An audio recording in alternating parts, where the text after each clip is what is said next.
Me toca. Bueno, a mí me hace mucha ilusión estar hoy aquí, hacerte esta entrevista, y eso que me cuesta hacer entrevistas y darlas, pero para mí de verdad me hace mucha ilusión estar sentada a tu lado con este libro, porque para mí no es cualquier libro ni cualquier novela gráfica. Era una novela gráfica que yo creo que muchas mujeres lesbianas, bisexuales, del colectivo esperábamos, teníamos muchas ganas de leer, de encontrar en una estantería, en una librería, y que fuese una historia que nos representara, a pesar de ser una historia que hablábamos antes, ¿no? De todo ese realismo mágico que hay detrás que está presente y que da forma a la obra, ¿no? Pero yo lo primero que tengo que decir es gracias. Yo he leído este cómic en la cama con mi pareja. Bueno, espero que lo en plan de leyerais novela, mira esta ahora, mira lo que ha hecho, mira la mano cómo la baja y aprieta el papel, que bien lo hace. Y al día siguiente decir, vamos a seguir leyéndola, ¿no? O sea, y eso no había pasado nunca. Entonces yo creo que has hecho algo que la mayoría estamos celebrando. Vale. Eso ya, para que sepas. Muchas gracias, Reina. Yo sé que tú estás muy contenta con lo que has hecho, que las quieres mucho, pero por si acaso. Yo voy a leer, ¿vale? Porque yo tengo aquí mis chuletillas y ya con los 40 años pues me lo puedo permitir. Antes de nada, yo te voy a presentar, aunque no hace falta, pero bueno. Y me gustaría leer lo que hay aquí, porque lo leí, creo que lo resume muy bien. Creo que es una biografía muy bien resumida, a no ser que tú quieras luego decir algo, ¿vale? No, dale. Pues Carla Berrocal estudia Ilustración y Diseño Gráfico en la Escuela de Artes y Oficios número 10 de Madrid. Número 10, que parece esto como un pofantismo. Es que hay varias. Está la 2, de verdad, ¿eh? ¿Sí? La 2, la 6, sí, hay varias. Tenemos una y bueno. Desde 2004 se dedica a la ilustración editorial en medios como M21 Magazine, El Diario.es, El País y el Grupo Vocento. Siempre ha compaginado esta labor en el ámbito de la ilustración y el cómic con el activismo feminista, que está muy presente en todas tus obras, de manera directa e indirecta. De manera directa porque colaboras en muchos proyectos, en campañas y tal, y de manera indirecta porque al final está presente en tus obras, en tu forma de narrar y en cómo metes tu visión en lo que haces, ¿no? La enseñanza y la divulgación. Actualmente colabora en la tertulia de humoristas gráficos de A Vivir, que son 2 días, en la cadena SER. Debutó en el cómic ocupándose del dibujo en las obras Pire, el terrible vampiro samurái. Toma. Tenía que haber venido fan. Y más trío con Jason de Group, que tú ya me dices si lo digo bien. Está bien. Pero pronto terminó su primer trabajo como autora completa en el volumen misceláneo 400. Tras años de trabajo, mientras participaba también con historietas breves en recopilatorios y revistas, publicó en 2011 su primera novela gráfica, El Brujo, inspirada en la cultura popular chilena y con la que consiguió un amplio reconocimiento entre lectores y críticas. A esta le siguió el cómic experimental Epigrafía, sobre la vida de la poeta estadounidense Natalie Clifford Barney, bueno, estadounidense, estamos en Málaga, lo van a ver todo el mundo. En 2021 publica en Reservoir 2 la novela Doña Concha, que yo creo que fue como la novela que más me dio a conocer. La Rosa de la Esquina y, resultado de 3 años de dedicación, que se dice pronto. Su última novela gráfica es la que presentamos, La Tierra Yerma, que la tenemos hoy aquí. Y yo a esto me gustaría añadir que resaltas mucho, yo desde mi punto de vista resalta mucho tu activismo. Yo creo que eres una mujer que te involucra mucho no has dejado a un lado de ser activista por ser artista, no has tenido miedo de mojarte en muchos temas por si acaso cierra puertas, porque puede pasar, ¿no? Sí. ¿Lo has vivido? Lo he vivido. Hombre, a mí no, más que cerrar puertas, sí que es verdad que ha habido momentos en los que he recibido violencia, no violencia explícita de la calle, que me hayan empujado tal, pero sí recuerdo que quizás uno de los momentos donde más violencia he recibido fue cuando, es que esta historia tiene tela, cuando alguien me hizo dedicarle a alguien un Doña Concha y resulta que ese alguien me etiqueta en Twitter y es un diputado de Vox. Sí. Entonces, yo me quedé un poco picueta porque digo, digo, y porque decía algo así como muchas gracias, como si yo se lo hubiera dedicado a él sabiendo quién es él. Me dijo, muchas gracias por dedicarme a esto de Doña Concha y no sé qué y tal, y yo me quedé como, no sabía muy bien qué hacer. Y recuerdo que al final, pensándolo un poco, dije, yo no puedo dejar esto así, ¿sabes? Porque Vox representa todo lo contrario a lo que yo soy y a lo que yo siento.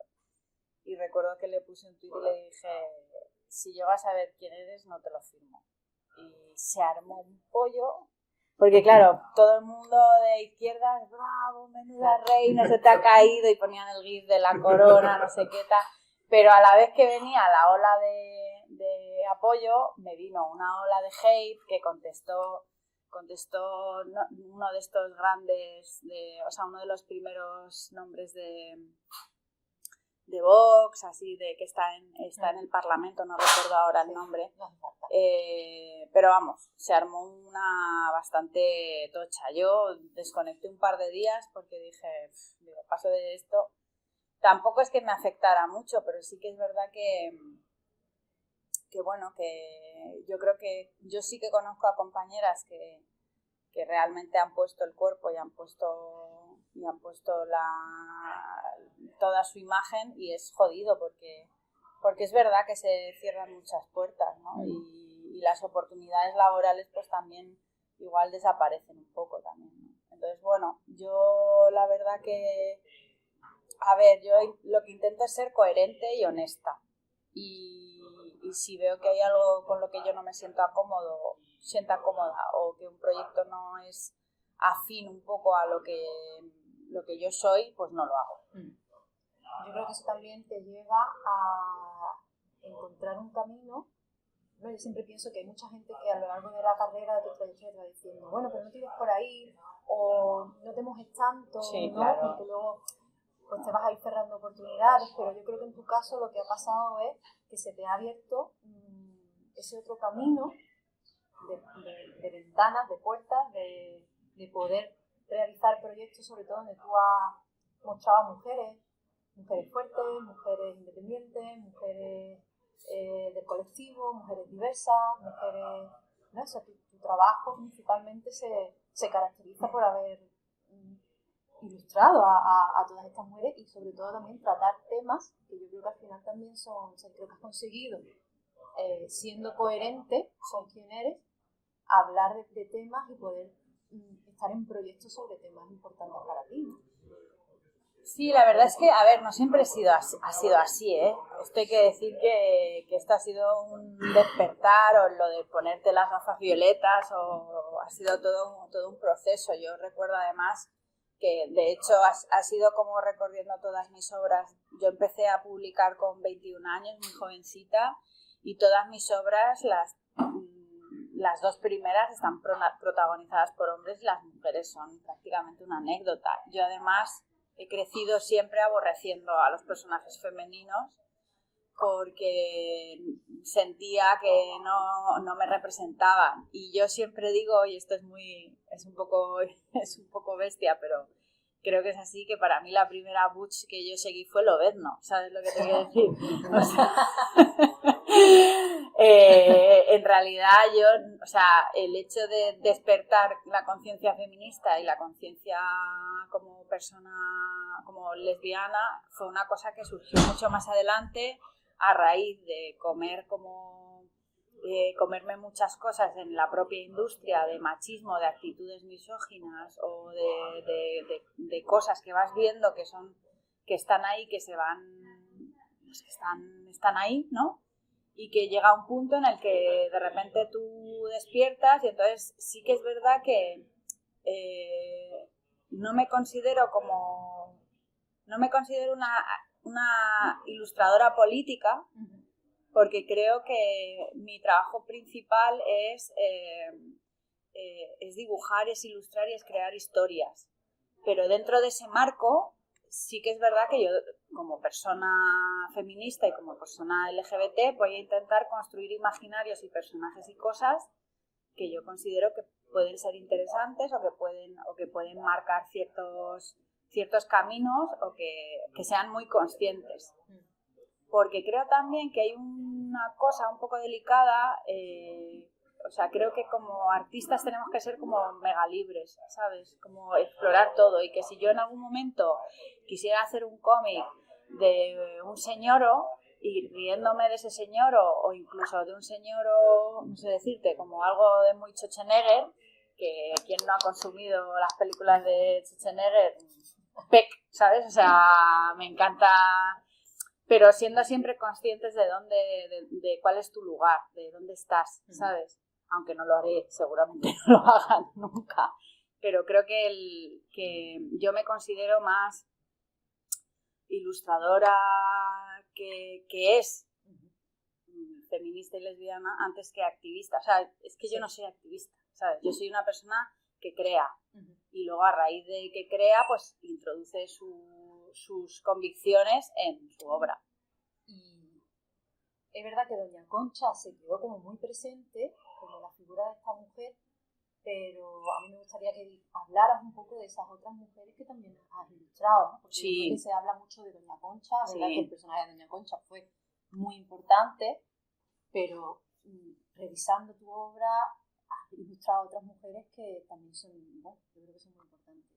Sí, la verdad es que fue precisamente a raíz de este despertar feminista, que fue como en 2013 también, porque empecé, ya te digo, a ver cómo estas actitudes misóginas dentro del mundo del cómic, y formamos el colectivo de autoras de cómic, que también fue un paso todo aquello, y bueno, fue en el 2013, que en el 2013 ser feminista no era como ahora, e incluso yo tenía ciertos problemas con la palabra, o sea que yo creo que fue como una especie de cuando en Matrix, ¿no? Que te dan la pildorita y de repente como que empieza a cambiar tu percepción del mundo, ¿no? Y para mí también fue, o sea, yo recuerdo haber dicho, yo no soy feminista, no me gusta la palabra feminista, claro.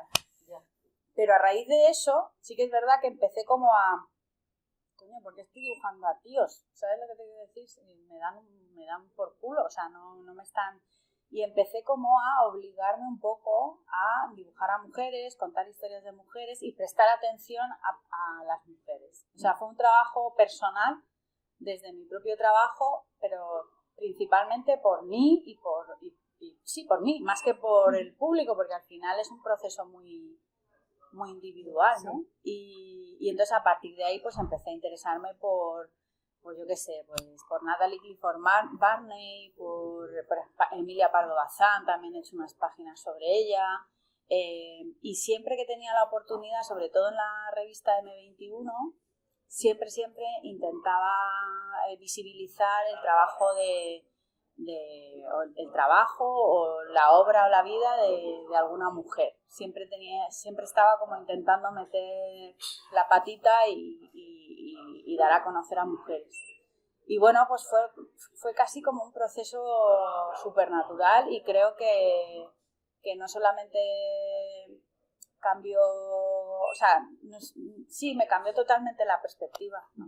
Fue una cosa como muy poquito a poco, y ahora de hecho cuando dibujo a un personaje, a un hombre, me cuesta. Sí, eso te iba a decir, sí, como ahora volver atrás y retomar los personajes masculinos. Sí, me cuesta, y siento que me estoy traicionando un poco, tengo que decir, sí.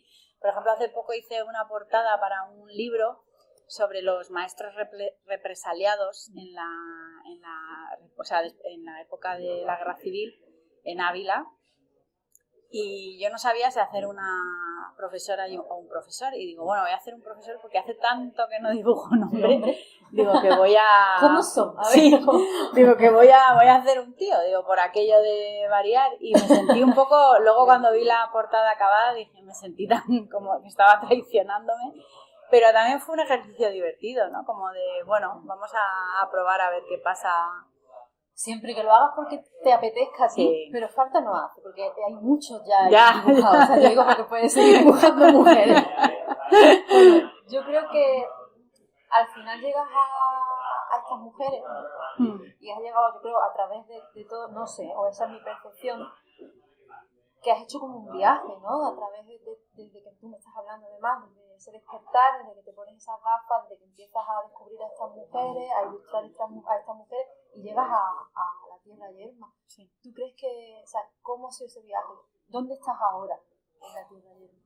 Bueno, pues yo creo que es un proceso muy cronológico que tiene mucho sentido, porque al final también mis primeras obras también son obras de género. Era una de ellas era uno de terror y otro de ciencia ficción. Y a mí me ha gustado el género siempre, y es una cosa que he abandonado un poco, quizás por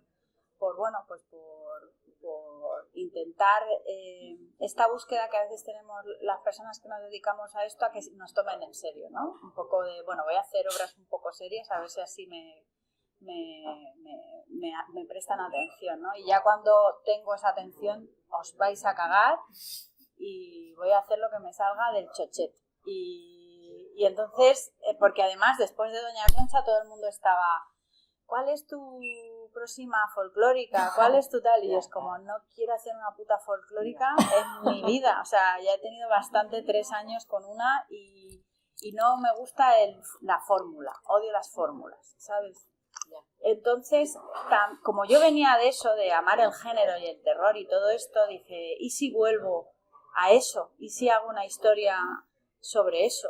Por un lado, y luego pues un homenaje a todo el manga shoujo, a todos los mangas que he leído, que he consumido, que me han gustado, las historias de acción, de género, ¿no? Hacer un poco un homenaje a eso y también intentar responder a la pregunta de cómo sería la épica feminista, ¿sabes? De cómo funcionaría. Igual que la épica masculina siempre es un hombre individual que se sacrifica por todos y por todas, ¿no? Que es un poco heredera de los héroes clásicos griegos y romanos y del concepto cristiano de sacrificio, que yo creo que ha pesado mucho. A no ser que haya una comunidad específica, ¿no? Como la comunidad del anillo, venga, vamos a poner eso, ahí, sí. ahí hay un grupo, pero iban todos al unísono, ¿no? Pero si no... Sí, y aún así hay sacrificio, ¿no? Porque está el personaje de Frodo que al final pierde parte de su vida, ¿no? Por eso, ¿no?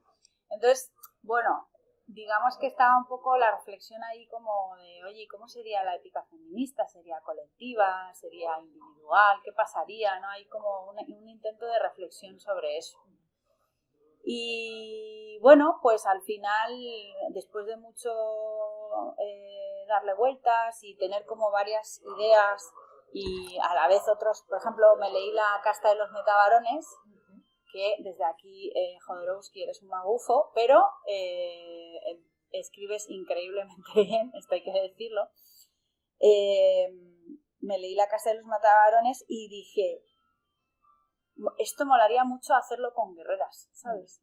Dije, porque era una cosa como hipermasculina, de casta de hombres y tal, y la sangre y no sé qué, y dije, esto en tías, ¿cómo sería? ¿Sería igual? ¿Sería tan violento? ¿Sería tan masculino todo, tan chungo y tal? ¿O cómo sería?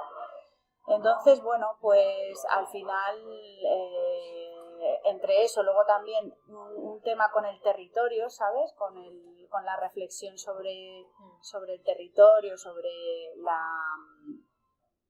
en concreto sobre Salamanca, porque yo ya había estado por ahí de vacaciones y como que el territorio, el seco, el secano, lo yermo, el carácter como castellano de pa' dentro y tal, también me llamaba mucho la atención. Entonces digamos como que fueron uniéndose varias cosas. Los caracteres como que se ven, o sea, sí. Son mujeres como muy pa' dentro, sí. que muy con sus caparazones, ¿no? Pero al mismo tiempo con una sensibilidad, porque el guión, o sea, bueno, antes de meternos en la historia, no me quiero ir para la historia, antes de eso yo te voy a preguntar, ¿cuántas veces te han hecho la pregunta del amarillo?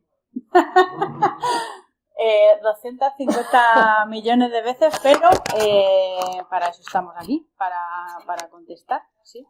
El amarillo fue una decisión que estaba al principio, bueno, fue en mitad del proceso, digámoslo así, porque de repente como que tuve una especie como de visión y mi idea hubiera sido de que el libro empezara en amarillo y acabara en blanco, porque el libro empieza con con una sequía y acaba pues sin sequía. Entonces me hacía como gracia que el cómic empezara en amarillo y acabara en blanco. Pero mi editor me dijo, Rosalía, bájale, porque técnicamente es muy complejo y no sabemos si va a quedar muy bien y tal.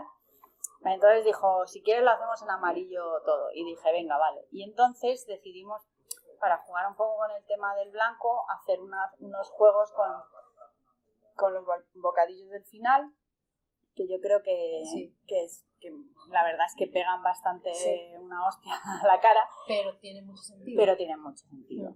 Y esto fue una cosa que además lo hablamos mucho también el editor y yo. O sea, fue un trabajo muy, muy en conjunto. Pero la idea del amarillo siempre estuvo ahí, por mi parte al menos. Y luego también era un poco, además de homenaje a lo yermo, a lo seco, al sol, a esa sensación de desasosegante, de estar en un territorio que no te permite respirar, ¿no? Que yo creo que es uno de los éxitos del libro, también como de un homenaje a los Shonen Jump, ¿no? Que no sé si habéis visto las revistas originales, pero bueno, son como guías telefónicas de papel mega barato. Sí.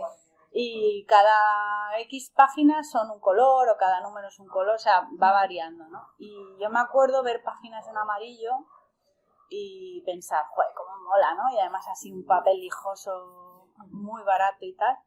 Y también es un homenaje un poco a eso, ¿no? En el fondo es un homenaje absoluto dentro de mi lenguaje y de mi forma de dibujar y de mi forma de entender el cómic, pero es un homenaje que bebe absolutamente de todo el cómic más pop y más mainstream. Sí. Pero al final, o sea, es como muy complejo todo lo que hay detrás del amarillo, pero eres capaz, o sea, tu fórmula parece que es como muy sencilla, parece que has dicho, voy a poner amarillo, ¿no? Y cuentas algo y de verdad te sitúas en el sol, en la presencia del calor, de la tierra, con haber metido el amarillo, o sea que parece como algo simple, pero que detrás de eso hay un proceso muy conceptual, como es tu dibujo, porque son personajes, son mujeres que tienen un carácter muy marcado, o sea que a través de la mirada dicen mucho y sin embargo tu estilo es menos es más, ¿no? Es como algo totalmente fuera lo que no se necesita. Y con las líneas que tienen que ser, eres capaz de decir mucho, ¿no? O sea, cómo se lleva a simplificar, pero al mismo tiempo contar tanto, ¿no? Y, o sea, yo soy incapaz, te lo digo, o sea. Pues la verdad es que, a ver, yo creo que en general responde todo como a saber, o por lo menos como yo me lo planteo, es a elegir exactamente lo que quieres narrar, ¿sabes? Elegir qué punto exacto de ese cómic, o sea, de esa escena, de esa viñeta es la que quieres dibujar, ¿no? Y bueno, es una cosa como muy compleja, yo creo que también 20 años escribiendo historias ayuda, o sea, que ya llega un punto en el que narrar es prácticamente como respirar, o sea, es como que hay una cosa ahí que ya lo tienes tan integrado. Yo creo que soy una persona además que ha consumido tanto cómic durante tanto tiempo, tantos años y de forma tan natural que ya como que me sale natural, pero en realidad es un ejercicio de muchísima pues eso, de estar haciéndolo y, o sea, de ejercer esa técnica, ¿no? Y luego la síntesis, bueno, yo creo que ha sido un camino muy largo porque mi estilo ha variado muchísimo. Yo recuerdo además que en las escuelas de arte te machacan con la idea de tener un estilo, que es una cosa que nos estresa muchísimo a los estudiantes en general, que hay como 3 o 4 estudiantes tocados por la mano de Dios que tienen el estilo muy marcado desde el inicio, pero luego hay gente como yo que no tenemos un estilo definido y que nos estresaba muchísimo sentir que no teníamos ese estilo, ¿no? No teníamos ese toque, ¿no? Como si fuera Maradona o algo así, ¿no? Entonces hay una frustración muy grande, ¿no? Además yo siempre abogo o intento como a todos los estudiantes siempre les digo que no se agobien si no tienen estilo, porque es un camino mucho más largo y más natural y que normalmente se accede a través de la técnica, de donde tú te sientes cómoda, pues al final va saliendo pues yo qué sé, a mí me pasó con la tinta. Yo de repente me di cuenta que el entintado en blanco y negro me gustaba cada vez más y lo fui perfeccionando hasta que fui encontrando un lenguaje con el que yo me sentí cómoda y que tiraba muchísimo hacia el minimalismo y quitar hasta que duela, ¿no? Como se suele decir, ¿no? O sea, dejar lo imprescindible en la viñeta, ¿no? Y es un ejercicio que además disfruto y es muy consciente, pero ha sido un camino muy de pocos a pocos y sobre todo gracias a la técnica. Pues, yo no sé si ha culminado aquí y ya a partir de ahora pero no sigas quitando porque has llegado ya a donde tienes que estar. A mí me gusta mucho el formato, porque es verdad que últimamente se llevaba mucho la novela gráfica más grande, más pesada. Me gusta mucho la portada brillante, la verdad, me gusta muchísimo porque me sigue llevando a ese sol, a ese... Sí. ¿sabes? Y lo que voy a decir no tiene sentido ninguno, pero mi madre siempre leía o tenía junto a su mesita de noche las novelas de Estefanía, no sé si os acordáis, las novelas de Estefanía, que era del oeste siempre. Ah, no tenía ni idea. Pues para mí ha hecho como la versión del siglo XXI de Estefanía Bollera, porque me encanta. eran todas novelas pequeñitas, con la portada así brillante, un poquito más pequeña que esta, del oeste, todas, una historia de amor, pero claro, ellas siempre eran como, bueno, pues en la casa, barriendo con la escoba del palo, claro. Y con las faldas, ¿no? Y luego, pues, lo típico, ¿no? En las películas del oeste, ¿no? Sí. Y él, pues, el héroe y tal, y tú has hecho como la novela del oeste para mujeres de hoy, ¿sabes? Sí. Así. Al final, a ver, es muy gracioso porque el western, siendo un territorio absolutamente masculino, donde la mujer está reducida al ámbito doméstico, esperando al héroe, siendo la buena ama de casa, casta, pura, que se reserva, ¿no? O que está en peligro su integridad, ¿no? Porque amenazada por el forajido, que lo mismo la quiere tomar a la fuerza o algo así. O el ámbito del prostíbulo, de la cantina, del cancán, de las prostitutas como mujeres que ejercen el placer y ya está, ¿no?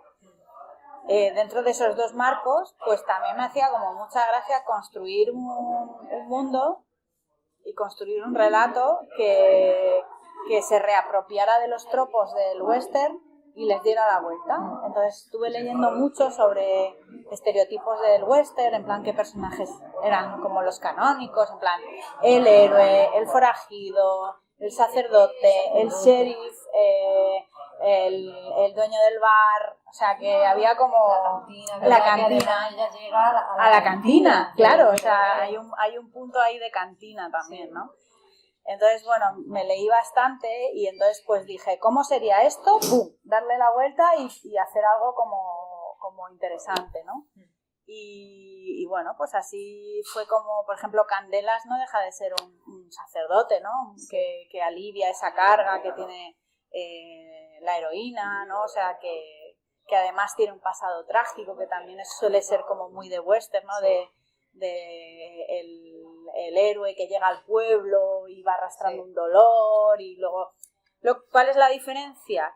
Que esto también lo he comentado mucho, que en el western, en las escenas finales suelen ser tiroteos. Sí. Se resuelve en un tiroteo, en un duelo, en el pueblo normalmente, ¿no? Que todo el mundo se retira y espera el duelo y están ahí como las miradas, no sé qué, y se resuelve todo como con tiros, El indio que pasa por ahí que no ha hecho nada, pero lo matan. Sí. O sea, entonces ya hubo un momento que me acuerdo que en un principio en La Tierra Yerma acababa en un tiroteo.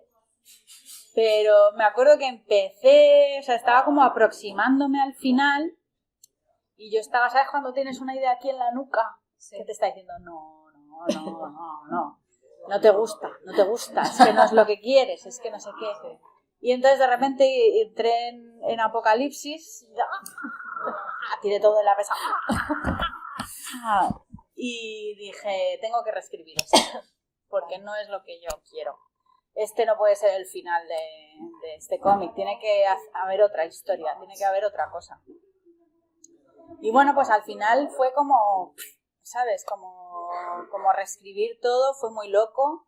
Sí. En una semana, o sea, fue como... Pues te iba a preguntar, porque tú ibas colgando reels o vídeos, sí, ¿no? En tu Instagram del proceso creativo, de cómo ibas entintando, ¿no? Que estábamos ahí todas como, ¡ah, qué bonita! ¡Ay, mira esta! ¡Ay, el beso! Sí.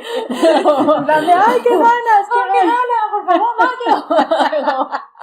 Pero claro, yo pensaba, ¿tiene en su cabeza ya la historia escrita? ¿O está conociendo a estas mujeres al mismo tiempo? ¿Las ha ido conociendo? Ha dicho, no, pues al final esta mujer no va a hacer esto, va a hacer lo otro, porque... Claro. Mira, yo creo que hay dos veces que las conoces. Las conoces en el guión escrito y luego las conoces cuando las dibujas.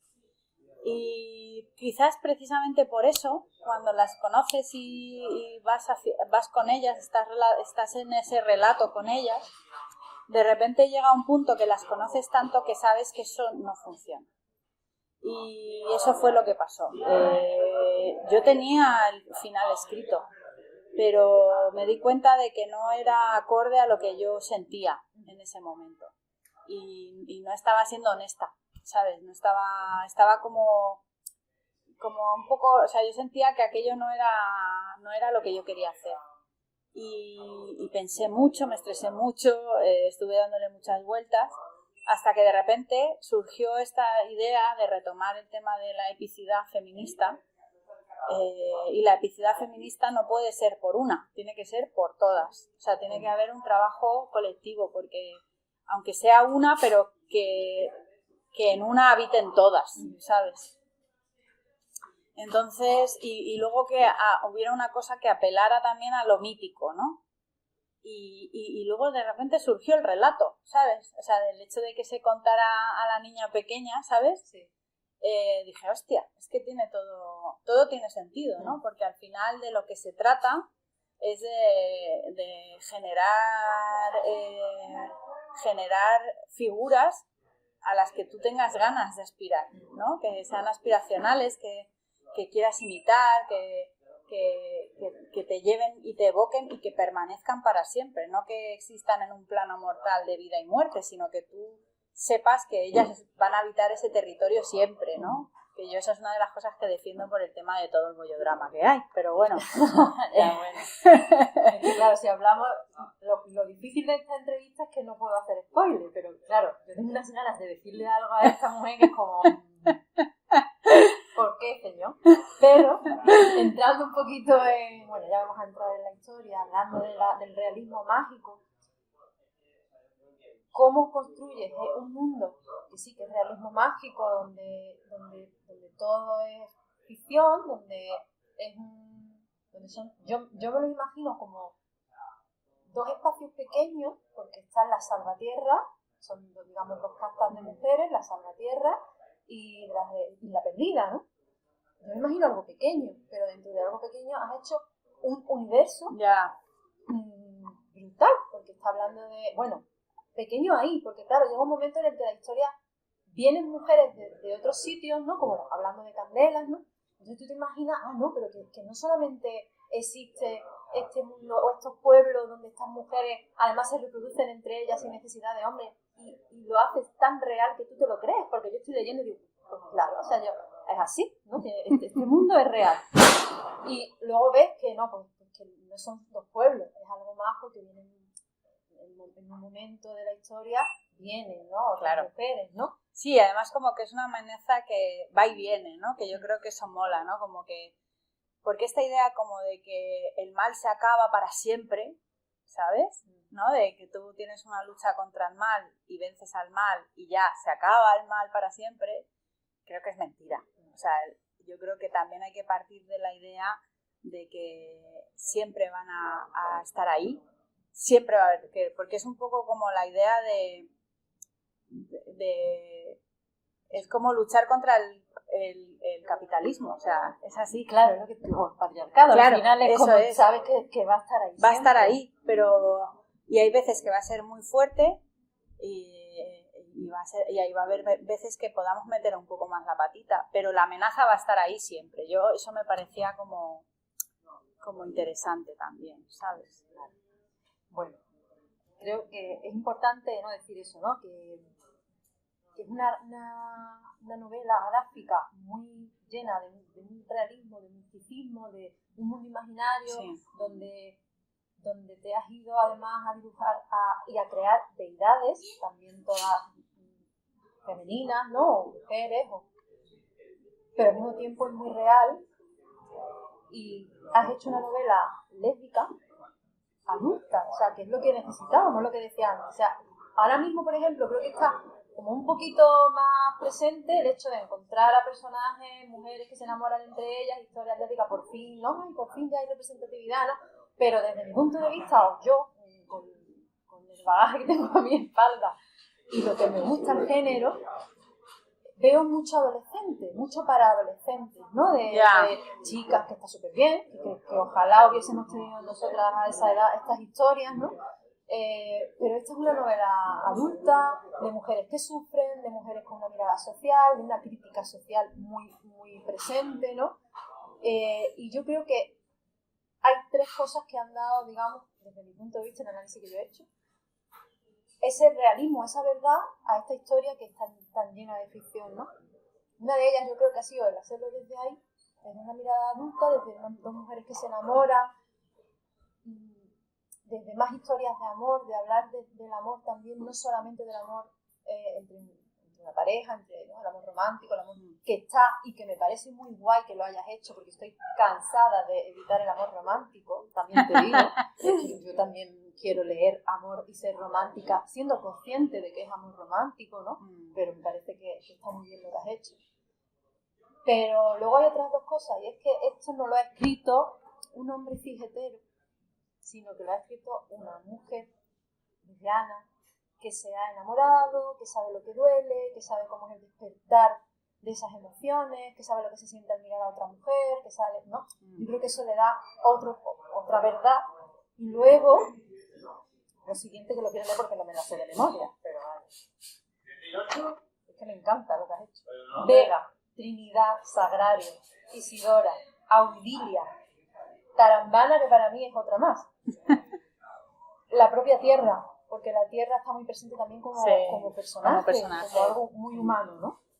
Candelas, que para mí es tu sorbana de Inés de la Cruz. Yo creo que ellas, o sea, ¿de dónde sacaba estos nombres? ¿De dónde sacaba estas mujeres? Bueno, pues, a ver, ha habido una parte que he querido homenajear a mi familia. Por ejemplo, Audilia es el nombre de mi abuelo, que era Audilio, y que significa hombre de oro, y me hacía mucha gracia. Y bueno, le dije, en lugar de Audilio, pues Audilia. Y luego, por ejemplo, Vega y Candelas son nombres típicos de Salamanca. Luego me hacía mucha... O sea, yo quería nombres que apelaran mucho a lo español. Sagrario, pues Manuela, también hay una por ahí, o sea, nombres que sonaran muy españoles, ¿no? Porque al final, cuando estás escribiendo este tipo de historias, yo me siento más próxima a una Rosario que a una Mary Jane, ¿sabes lo que te quiero decir? O sea, me llama más, ¿no? Al final es una cuestión de cercanía, ¿no? Y coño, pues que tenemos ahí un montón de nombres y de cosas que son muy interesantes, como, ¿sabes? Como de rollo cultural, ¿no? Yo creo que estos nombres son los que le han dado totalmente la fuerza a estas mujeres, vaya, porque, y es lo que tú dices, volviendo a la colectividad, hay una protagonista, obviamente, luego están Leonor e Isabel, ¿no? Pero luego no acaparan toda la historia. Luego es verdad que has conseguido como que el resto de mujeres esté muy presente. Candelas, por ejemplo, ¿no? Que es esa, sería la sacerdotisa, sí. o el sacerdote, el equivalente a el cura, sí. Las monjas, que no hay historia lésbica sin monjas, por favor, y me encantan como son. O sea, ¿quién es Candelas? ¿No? Porque de pronto no cumple ese bueno, papel. La verdad es que luego también hay como personajes que me hubieran gustado, yo creo que dan como para spin-off. Y Candelas da... Es que claro, o sea... Sí, es un personaje además que se me quedó como a la mitad y yo creo que es un personaje que molaría muchísimo desarrollar. Igual que el personaje de Audilia, ¿no? Con ese parche, contar toda la historia de ella, ¿no? De todo su pasado, de por qué ha perdido el ojo, todo esto como que me genera muchas preguntas y me dan como muchas ganas de contarlo, ¿no?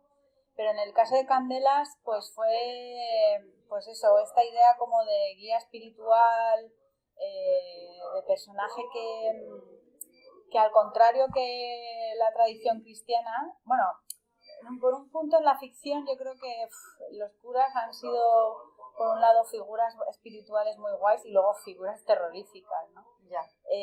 Pero en el caso que yo quería era una figura que fuera una especie de asesora espiritual que apelara un poco a aliviar un poco, a compartir ese dolor que Leonor arrastra, ¿no? Y que de alguna manera intentar ayudar a aliviarlo o a soportarlo, ¿no?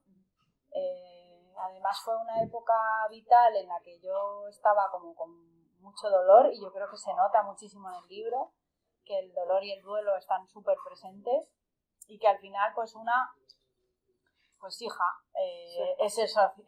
exorciza, bueno, como coño se diga, sus dolores a través del dibujo, ¿no? Entonces al final todas esas cosas acaban saliendo de alguna manera tus dolores y tus expresiones salen en los personajes, ¿no?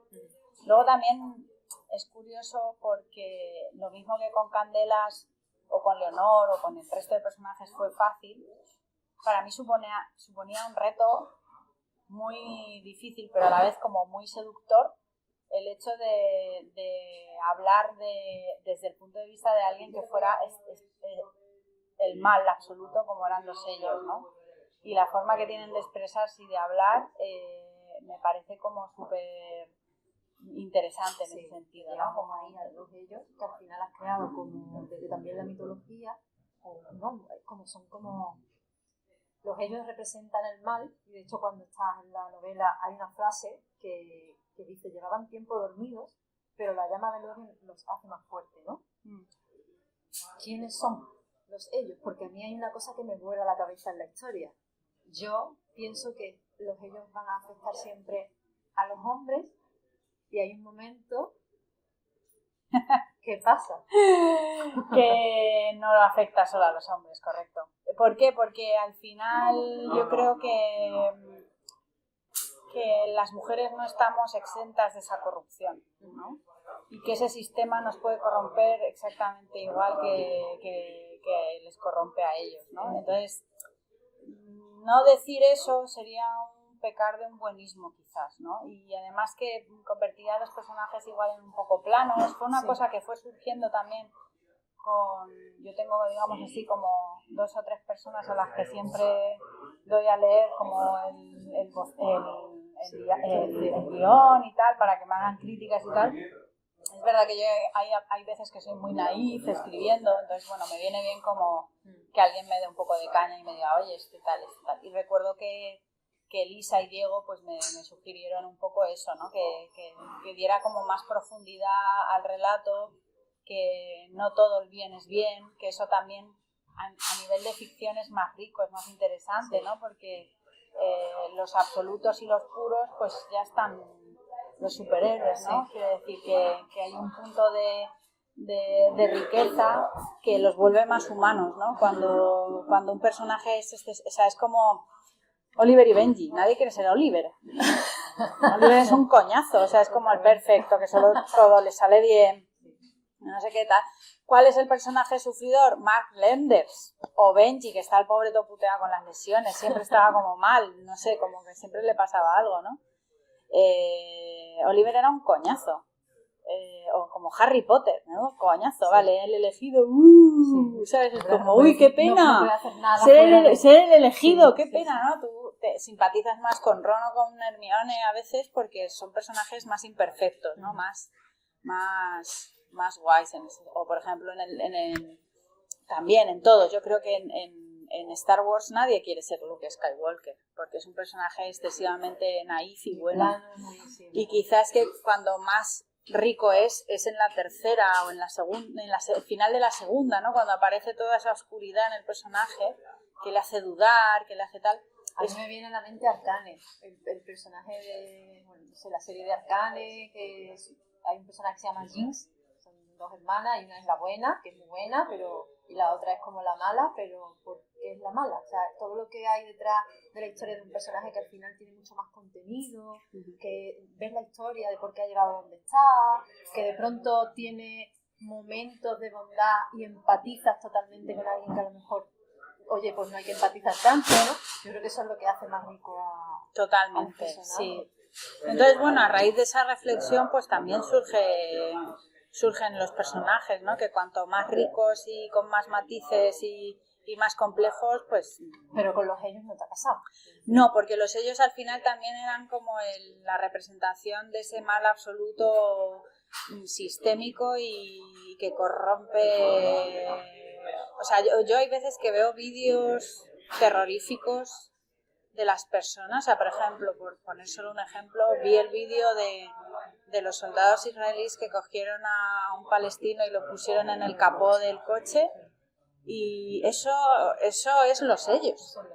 O sea, estamos hablando en un plano fantástico, pero cuando yo veo esas imágenes, lo que pienso es el mal existe. Y el disfrutar, ¿no? Con el Eso mal, es, y eso es. alimentarse Del deseo del mal. Eso es. Y entonces, aunque parezca algo como muy... que parece que no es real, que no existe, al final existe. O sea, y está ahí y está más cerca de nosotros y no es tan fantástico como parece. Y además tienen esas voces, ¿no? Que parece que hablan al unísono, pero en mi mente suenan como en diferentes escalas. Que son esas voces que cuando tienes pesadillas las tienes dentro de tu mente y te da miedo, ¿no? Sí. Y te despiertas y sigues escuchando un poco esas voces, como todo lo agudo y medio y grave a la vez. Sí. Y además alto, ¿no? Como, sí. Yo creo que has hecho unas personas. Y no sé de dónde te vienen las máscaras o las caras, me vienen un poco como a lo nórdico, a las mascaradas. Sí, es un poco, por un lado, las mascaradas de carnaval de los pueblos, pues como de Ávila, pues de Zamora, de toda la herencia folclórica española, que es muy interesante y es muy rica, y que estéticamente es alucinante también en Galicia, o sea, ahí como en toda España. Y lo que pasa que con ese aspecto, al final lo que sucedía es que se me iba mucho a lo animal, ¿no? Porque estos juegan como con los pelos, los cuernos, los huesos y tal, y yo no quería que los malos se me fueran a lo animal, porque el problema no es el animal, el problema no es la parte animal, el problema es la parte humana, ¿no? La parte más masculina, la parte... ¿no? Consciente del dolor, eso consciente es. del odio. Entonces, por un lado quería que fueran como seres que fueran carnavalescos, pero por otro lado que fueran que tuvieran rostro, porque el rostro apela a algo humano. Si yo no le hago rostro, se me hubieran quedado excesivamente animales, y yo no quería eso. Entonces fue eso. Y luego la forma de hablar, ese hablar tan ¿cómo se dice? Monstruoso, ¿no? Sí, tan monstruoso, tan a la vez, tan colectivo, tan de eco. La idea fue principalmente porque, bueno, pues porque estaba leyendo teatro clásico y me di cuenta de que los coros del teatro, o sea, la figura del coro, que básicamente eran muchas personas hablando a la vez, dije, qué mal rollo, ¿sabes? Dije, esto es una cosa como una voz, que son muchas voces, pero a la vez es una, creo que tiene una cosa como que realmente da mal rollo.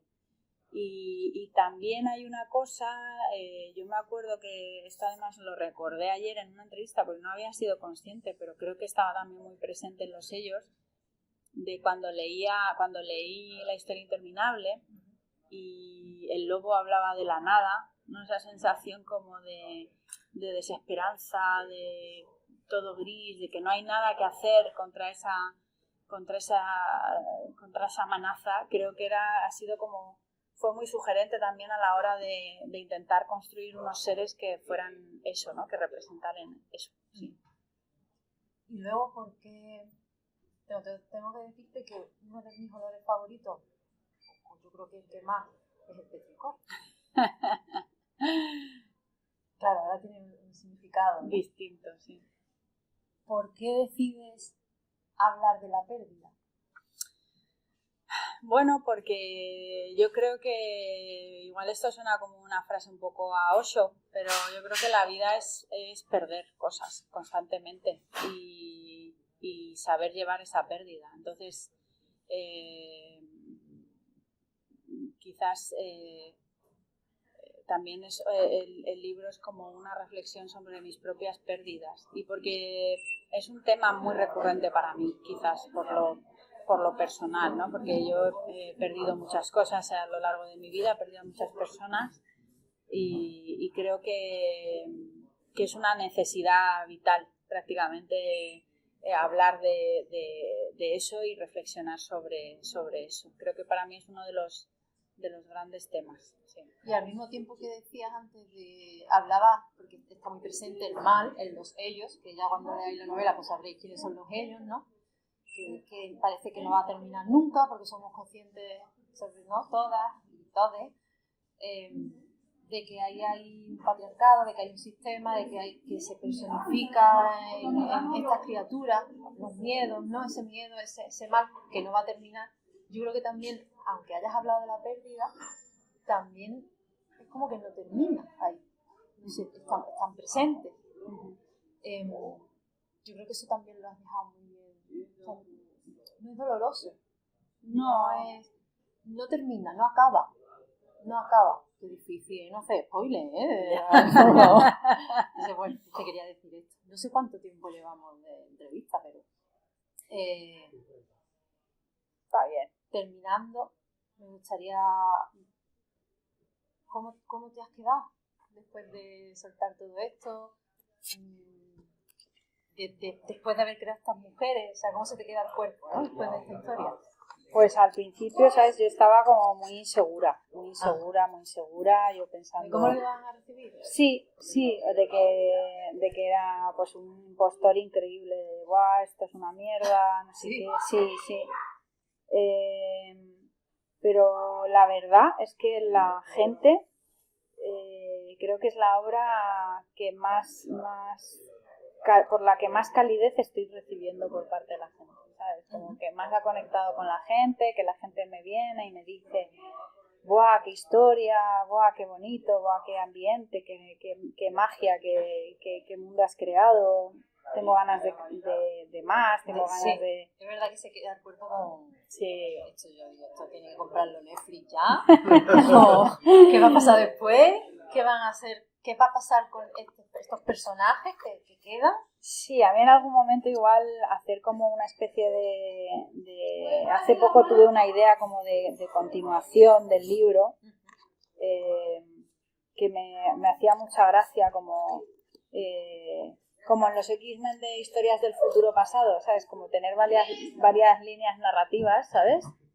Entonces, pues por un lado, yo qué sé, contar la historia de Isidora, por otro lado contar la historia de Audilia, del pasado, de cuando Audilia era joven, de cómo perdió el ojo, por un lado contar la historia de Isidora con el tema de la línea y todo esto, y por otro lado contar la historia de la sobrina.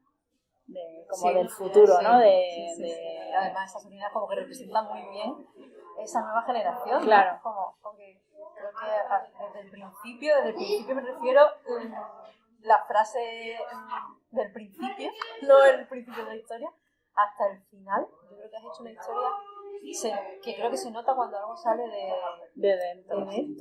Que se nota muchísimo. Yo creo que eso es lo que conecta con lo que ha conectado, ¿no? Con esta historia. Sí, yo creo que he intentado ser lo más honesta posible, pasármelo bien y hacer... O sea, yo creo que cuando un autor o autora es honesta y se lo pasa bien, el lector lo siente y las lectoras lo sienten, ¿no? Como que son conscientes de eso, ¿no? Y yo me lo he pasado teta, tengo que decir, o sea que... Pues nosotras también, la verdad.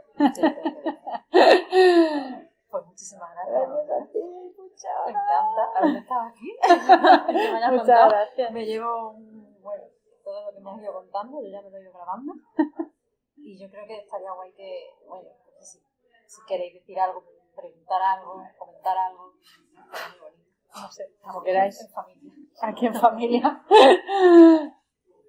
Que la entrevista debe ser redonda, ha dado todas las claves. Después, sabemos siempre te decir que los que se quejaban diciendo es que pones a los hombres siempre como los malos, al lío con los ojos cerrados, al lío regular. Ya. Si tú te ves como el malo, igual es que estás leyendo mal. Totalmente. Sí, Si te ves como el total. malo, igual es que el problema es tú. La verdad que sí, la verdad que sí. Si te sientes identificado con lo de ellos, es que tienes un problema muy jodido. Sí. O no lo has leído o es criticar por criticar, yo creo. Yo creo que un poco, sí. No sé, yo creo que al final, y además que justo en esa reflexión se viraliza, ¿sabes? Como, y me acuerdo de Peña diciéndome, pero si tienes a Ripley de Alien, ¿de qué te quejas? ¿Sabes? Y es como, vamos a ver, una película del año, no sé, 70 y algo, o sea, ¿qué me estás contando? Hay heroínas contadas con los dedos de una mano, ¿no? Personajes femeninos que, o sea, llevamos... Además tienen que traer una y otra vez, como venga, y la secuela y la precuela, porque al final es que son las que están. O sea, Sí. Ahí está Senna. Senna, yo soy mega fan de Senna, tengo que decir. ¿Tenéis algo de Senna? No es coña, Estaba a punto de traerme una camiseta, pero ¿De no Senna? No de Senna. ¿Pero quieres contarlo o no? No, me lo cuentas. Yo necesito el Red Dragon, ¿cómo es? El dibujo, ¿no? El Red Dragon de hoy. Ah, el red... ¿Red Dragon? ¿Cómo Bueno, esta broma surge porque en el año 2005 yo hice un cartel para un festival aquí en Málaga y dibujé a Senna y a Gabriel con Málaga detrás. Y con la Plaza Toro, con la Malagueta. Yo cuando vi eso fue como, ¿en serio? O sea, yo necesito esa camiseta, es verdad. Hoy, pero hoy. O sea, Es verdad. ¿Cómo haría Carla de hoy? Para un festival de fantasía y ciencia ficción. ¿Será el cine, el fanzine? No, Imagina Málaga. Imagina Málaga, que era, bueno, un salón del cómic Sí. y tal. Que en ese momento era cuando todas teníamos un poquito referentes. Sí. Entonces, claro, o sea, Senna es... Bueno, y ver a Senna en Málaga, pues ya. Senna en Málaga era como el más. Sí, por favor. Maravilloso, claro que sí. Pues nada, pues muchas gracias por estar, muchas gracias por...